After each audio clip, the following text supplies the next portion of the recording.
सभी दोस्तों को मेरा नमस्कार। आप सभी एस्पिरेंट्स का हमारे YouTube चैनल में स्वागत है। आज है 7 नवंबर और 7 नवंबर तक की एग्जाम के पॉइंट ऑफ व्यू से जो भी इंपॉर्टेंट अपडेट्स हैं वो हम यहाँ पर देख लेते हैं। पहला क्वेश्चन है, फीफा विश्व कप 2022 के लिए भारत का राजदूत किसे नामित किया गया है? ऑप्शन इसमें बाईचुंग भूटिया, रणवीर सिंह, अक्षय कुमार या फिर आमिर खान। इसका करेक्ट आंसर है रणवीर सिंह। बॉलीवुड अभिनेता रणवीर सिंह ये फीफा विश्व कप में भारत का प्रतिनिधित्व करेंगे। इससे पहले रणवीर सिंह को साल 2021 में भारत में एनबीए का ब्रांड एम्बेसडर भी बनाया गया था। यहां पर हम बात करें फीफा विश्व कप 2022 से संबंधित कुछ महत्वपूर्ण जानकारी की। फीफा विश्व कप 2022 ये कतर में आयोजित होगा। फीफा विश्व कप 2022 का आधिकारिक शुभंकर लाइव है। फीफा विश्व कप 2022 ये फीफा विश्व कप प्रतियोगिता का 22वां संस्करण है। इस विश्व कप में कुल 32 टीमें प्रतिभाग करेंगी। यहां पर हम बात करें फीफा से संबंधित करंट अफेयर्स के प्रश्नों की। फीफा महिला विश्व कप 2023 इसका आधिकारिक शुभंकर क्या है जिसका हाल ही में अनावरण किया गया है? इसका आंसर है ताजुनी। फीफा ने हाल ही में किस भारतीय फुटबॉलर को सम्मानित किया है? इसका आंसर है सुनील छेत्री। हाल ही में फीफा अंडर 17 महिला विश्व कप की मेजबानी किस देश ने की है? इसका आंसर है भारत। अगला क्वेश्चन है, 27वां संयुक्त राष्ट्र जलवायु परिवर्तन सम्मेलन ये हाल ही में किस देश में शुरू हुआ है? ऑप्शन इसमें भारत, मिस्र, दुबई या फिर फ्रांस। इसका करेक्ट आंसर है मिस्र। संयुक्त राष्ट्र जलवायु परिवर्तन सम्मेलन का 27वां संस्करण ये हाल ही में मिस्र के शर्म अल शेख में शुरू हुआ है। इस सम्मेलन में भारत के पर्यावरण, वन और जलवायु परिवर्तन मंत्री भूपेंद्र यादव ये भारतीय प्रतिनिधि मंडल का नेतृत्व कर रहे हैं। यहां पर हम बात करें पर्यावरण से संबंधित कुछ महत्वपूर्ण सम्मेलनों की। स्टॉकहोम सम्मेलन ये 1972 में स्वीडन के स्टॉकहोम सम्मेलन में आयोजित हुआ था। इसके अलावा हेलसिंकी सम्मेलन समुद्री पर्यावरण की रक्षा के उद्देश्य से इसका सम्मेलन 1974 में फिनलैंड की राजधानी हेलसिंकी में किया गया था। वियना सम्मेलन का आयोजन ओजोन परत के संरक्षण हेतु ऑस्ट्रिया की राजधानी वियना में 1985 में हुआ था। रियो सम्मेलन जिसे पृथ्वी सम्मेलन के नाम से भी जाना जाता है, इस सम्मेलन का आयोजन ब्राजील के रियो डी जेनेरियो में 1992 में किया गया था। जलवायु परिवर्तन के मुद्दे पर पेरिस समझौता ये वर्ष 2016 में आयोजित हुआ था। अब यहां पर हम बात करें हाल ही में हुए प्रमुख सम्मेलनों से संबंधित प्रश्नों की। 12वां विश्व हिंदी सम्मेलन ये कहां पर आयोजित किया जाएगा? इसका आंसर है Fiji. Civil air navigation services संगठन के 3 दिवसीय सम्मेलन की मेजबानी किस भारतीय राज्य ने की है? इसका आंसर है गोवा। इंटरपोल की 91वीं महासभा ये कहां पर आयोजित की जाएगी? इसका आंसर है ऑस्ट्रिया। अगला क्वेश्चन है, हाल ही में उड़ीसा में बाजी राउत राष्ट्रीय फुटबॉल टूर्नामेंट का उद्घाटन किसने किया है? ऑप्शन इसमें धर्मेंद्र प्रधान, अनुराग ठाकुर, किरण रिजिजू या फिर नवीन पटनायक। इसका करेक्ट आंसर है धर्मेंद्र प्रधान। केंद्रीय मंत्री धर्मेंद्र प्रधान ने उड़ीसा में इस फुटबॉल टूर्नामेंट का उद्घाटन किया है। केंद्रीय मंत्री द्वारा हाल ही में फुटबॉल फॉर स्कूल नाम से एक अभियान को भी लॉन्च किया गया है। यहां पर हम बात करें उड़ीसा राज्य से संबंधित कुछ महत्वपूर्ण जानकारी की। उड़ीसा राज्य की राजधानी भुवनेश्वर है। यहाँ की राजभाषा उड़िया है। उड़ीसा को पहले उत्कल और कलिंग के नामों से जाना जाता था। प्रसिद्ध खारे पानी की चिल्का झील ये उड़ीसा राज्य में स्थित है। भारत का सबसे लंबा हीराकुंड बांध ये उड़ीसा में महानदी पर स्थित है। प्रसिद्ध नंदनकानन वन्यजीव अभयारण्य ये उड़ीसा राज्य में ही स्थित है। उड़ीसा के प्रमुख त्योहारों में जगन्नाथपुरी में होने वाली रथ यात्रा ये प्रसिद्ध है। लिंगराज मंदिर जगन्नाथपुरी और कोलांगा सूर्य मंदिर ये इसी राज्य में स्थित है। भारत में प्रमुख खेल आयोजनों से संबंधित करंट अफेयर्स के प्रश्न यहां पर देख लेते हैं। कौन सा भारतीय राज्य track Asia cup 2022 cycling tournament की मेजबानी करेगा? इसका आंसर है केरल। खेलो इंडिया यूथ गेम्स का 5वां संस्करण ये किस राज्य में आयोजित किया जाएगा? इसका आंसर है मध्य प्रदेश। 36वें राष्ट्रीय खेलों का आयोजन ये किस भारतीय राज्य में हुआ है? इसका आंसर है गुजरात। अगला क्वेश्चन है, इनमें से किस भारतीय को हाल ही में फ्रांस सरकार की ओर से सर्वोच्च शेवेलियर सम्मान प्रदान किया गया है? ऑप्शन इसमें अरुणा साईराम, मिथिलेश बनर्जी, ज्योति सिंधिया या फिर आदित्य ग्रोवर। इसका करेक्ट आंसर है अरुणा साईराम। कर्नाटक संगीतकार और वक्ता अरुणा साईराम को हाल ही में फ्रांस सरकार के सर्वोच्च सम्मान सेवेलियर डी पुरस्कार से सम्मानित किया गया है। अरुणा साईराम को यह पुरस्कार उनके गायन कौशल के अलावा भारत फ्रांस संबंधों के विकास में उनके योगदान के लिए प्रदान किया गया है। यहां पर हम बात करें विश्व के कुछ प्रमुख देशों के सर्वोच्च नागरिक सम्मान की। प्रेसिडेंशियल मेडल ऑफ फ्रीडम और कांग्रेसनल गोल्ड मेडल ये अमेरिका का सर्वोच्च नागरिक सम्मान है। इसके अलावा order of the rising sun ये जापान का, लैंजा ऑफ ऑनर ये फ्रांस का, भारत रत्न भारत का, जबकि निशान पाकिस्तान ये पाकिस्तान का सर्वोच्च नागरिक सम्मान है। इसके अलावा पोली मेरिट आयरन क्रॉस ये जर्मनी का, किंग अब्दुल अजीज पदक ये सऊदी अरब का, बेस्ट वर्कर मंगोलिया का और ऑर्डर ऑफ ब्रिलियंट जेड ये चीन का सर्वोच्च नागरिक सम्मान है। विदेशों में सम्मानित होने वाले भारतीयों से संबंधित करंट अफेयर्स के प्रश्न यहाँ पर देख लेते हैं। इस भारतीय प्रोफेसर ने हाल ही में यूए का प्रतिष्ठित मेडिसिन के क्षेत्र का अंतर्राष्ट्रीय पुरस्कार जीता है? इसका आंसर है वजाहत हुसैन। देवेंद्र लाल मेमोरियल अवार्ड 2022 से किसे सम्मानित किया गया है? इसका आंसर है रॉक्सी मैथ्यू कोल। पहला महारानी एलिजाबेथ द्वितीय पुरस्कार ये किसे मिला है? इसका आंसर है सुएला ब्रेबरमैन। अगला क्वेश्चन है, फिक्की का नया अध्यक्ष किसे नियुक्त किया गया है? ऑप्शन इसमें अनिल देशमुख, मनोहर पांडे, शालिनी गोयल या फिर सुब्रकांत पांडा। इसका करेक्ट आंसर है Subrakanta Panda. Federation of Indian chambers of commerce and industry यानी कि फिक्की ने उद्योगपति सुब्रकांत पांडा को अपना नया अध्यक्ष घोषित किया है।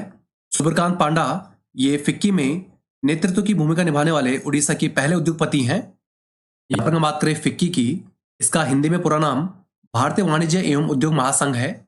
यह भारत के व्यापारिक संगठनों का संघ है। इसकी स्थापना वर्ष 1927 में महात्मा गांधी की सलाह पर घनश्याम दास बिरला एवं पुरुषोत्तम ठक्कर द्वारा की गई थी। इसका वर्तमान में मुख्यालय नई दिल्ली में स्थित है। प्रमुख पदों पर नियुक्ति से संबंधित करंट अफेयर्स के प्रश्न यहाँ पर देख लेते हैं। भारत पेट्रोलियम कॉर्पोरेशन लिमिटेड का नया चेयरमैन किसे नामित किया गया है? इसका आंसर है VR कृष्णा गुप्ता। ICAR गन्ना प्रजनन संस्थान की पहली महिला निदेशक कौन बनी है? इसका आंसर है G हेमप्रभा। प्रतिस्पर्धा आयोग का कार्यवाहक चेयरमैन किसे नियुक्त किया गया है? इसका आंसर है संगीता वर्मा। अगला क्वेश्चन है, हाल ही में भारतीय सेना ने किस कंपनी के साथ गो ग्रीन पहल के तहत चार्जिंग स्टेशन लगाने हेतु समझौता किया है? ऑप्शन इसमें Adani energy limited, Reliance power, BPCL या फिर टाटा पावर। इसका करेक्ट आंसर है टाटा पावर। भारतीय सेना ने अपनी गो ग्रीन इनिशिएटिव के माध्यम से दिल्ली छावनी में विभिन्न स्थानों पर इलेक्ट्रिक वाहनों के लिए चार्जिंग स्टेशन स्थापित करने हेतु टाटा पावर के साथ समझौता किया है। इसी क्रम में हाल ही में दिल्ली में कई चार्जिंग स्टेशनों का शुभारंभ भी किया गया है। यहाँ पर हम बात करें टाटा पावर की, टाटा पावर निजी क्षेत्र की विद्युत उत्पादन और वितरण कंपनी है। यह टाटा समूह की संगठक कंपनी है जिसकी स्थापना वर्ष 1868 में जमशेदजी टाटा ने की थी। इसका वर्तमान में मुख्यालय मुंबई महाराष्ट्र में स्थित है। हाल ही में हुए समझौतों से संबंधित प्रश्न भी यहाँ पर देख लेते हैं। हाल ही में किसने फीफा और अखिल भारतीय फुटबॉल महासंघ के साथ भारत में फुटबॉल फॉर स्कूल पहल के लिए एक MOU पर हस्ताक्षर किए हैं? इसका आंसर है केंद्रीय मंत्री धर्मेंद्र प्रधान। भारत ने भारतीय आयुर्वेद को वैज्ञानिक दृष्टिकोण से विकसित करने के लिए किस देश के साथ एक समझौते पर हस्ताक्षर किए हैं? इसका आंसर है जापान। भारत ने हाल ही में पर्यटन सहयोग के लिए किस देश के साथ एक MOU पर हस्ताक्षर किए हैं?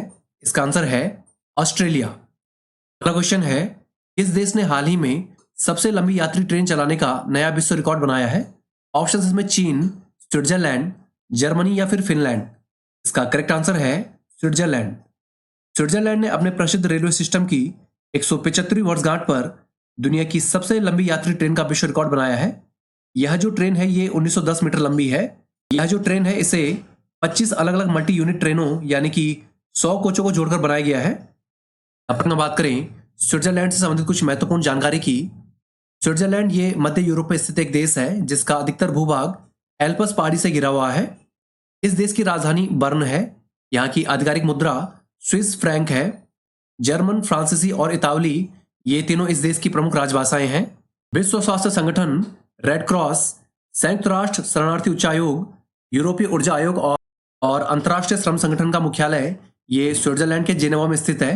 अगला क्वेश्चन है, लंदन में आयोजित 24वें विश्व संचार पुरस्कार समारोह में क्लाउड नेटिव पुरस्कार किसने जीता है?